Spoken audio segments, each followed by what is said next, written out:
नाही। कर दूषण मोहि सम बलवंता, और तिन्हि को मारहि बिनु भगवंता।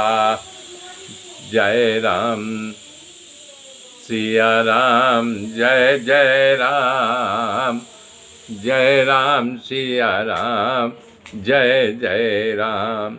वो मन ही मन विचार करने लगा कि देवता, मनुष्य, नाग, असुर, पंछियों में ऐसा कोई नहीं है जो हमारे बराबरी कर सके। खरदूषण तो मेरे समान बलवान है, उन्हें भगवान के सिवा और कोई नहीं मार सकता है। देवताओं को आनंद देने वाले पृथ्वी का भार हरण करने के लिए भगवान ही अवतार लिया है। मैं जा करके उनसे हठ पूर्वक बैर करूंगा और प्रभु के बाणों के प्रहार से अपना प्राण छोड़ करके भवसागर को पार कर जाऊंगा। रावण ये मन में विचार कर रहा है, क्योंकि मेरा तामस शरीर है, उससे भक्ति तो होगी नहीं, बैर करूंगा तब वो मुझे मारेंगे। तो इसलिए वचन और कर्म से मेरा दृढ़ निश्चय है, अगर ये मनुष्य रूप में कोई राजकुमार है तो दोनों को मारने में, जीतने में मुझे कोई देर नहीं लगेगी। ऐसा विचार कर रावण रथ पर चढ़ करके समुद्र के किनारे चला, जहाँ मामा मारीच रहता था।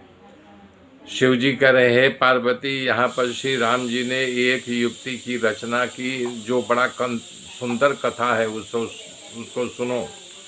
एक बार लक्ष्मण कंदमूल फल लेने के लिए भेज दिया था श्री रामचंद्र जी ने। सीता जी और श्री रामचंद्र जी अकेले कुटी पर थे। तब श्री राम जी ने कहा कि ए सीता, मैं जानता हूँ तुम मन कर्म वचन से हमारी आज्ञा का पालन करने वाले हो। मैं जिस लिए अवतार लिया हूँ, अब वो कार्य देवताओं का करने के लिए हमें लीला करनी पड़ेगी। इसलिए तुम अति शीघ्र अग्नि में प्रवेश कर जाओ और अपनी छाया छोड़ दो। तब तुरंत ही सीता जी ने उनके चरणों को प्रणाम किया, बोला आपकी आज्ञा का मैं पालन करूंगी। भगवान ने अग्नि को प्रकट किया और उसमें सीता समाहित हो गई। तब लक्ष्मण जी कंदमूल फल को लाए और खाए और उनको ये रहस्य का पता नहीं चला। जब रावण मामा मारीच के पास पहुंचा तो देखा कि जो है वो खुद जो है यानी कि मामा को प्रणाम किया आदर के साथ, विनय के साथ। तो मामा मारीच को बड़ा आश्चर्य हुआ कि खल जो हैं जब अगर विनम्रता दिखाएं तो वहाँ समझ लो कोई दुष्टता करने वाले हैं। तो मामा मारीच ने पूछा, आप कुशल मंगल तो है ना, आपका अकेले यहाँ कैसे आने हुआ? देख रहा हूँ आपका चेहरा मलिन है, आप असंतुष्ट दिखाई दे रहे हैं, क्या बात है?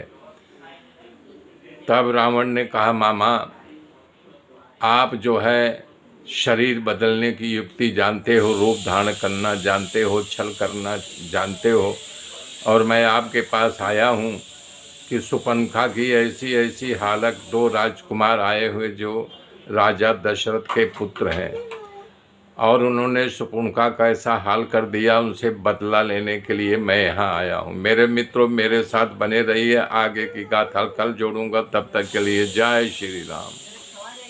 अरे बोल बोल के माई बिटिया दोनों जन, तुम बोल दिया, क्यों बोल दिया?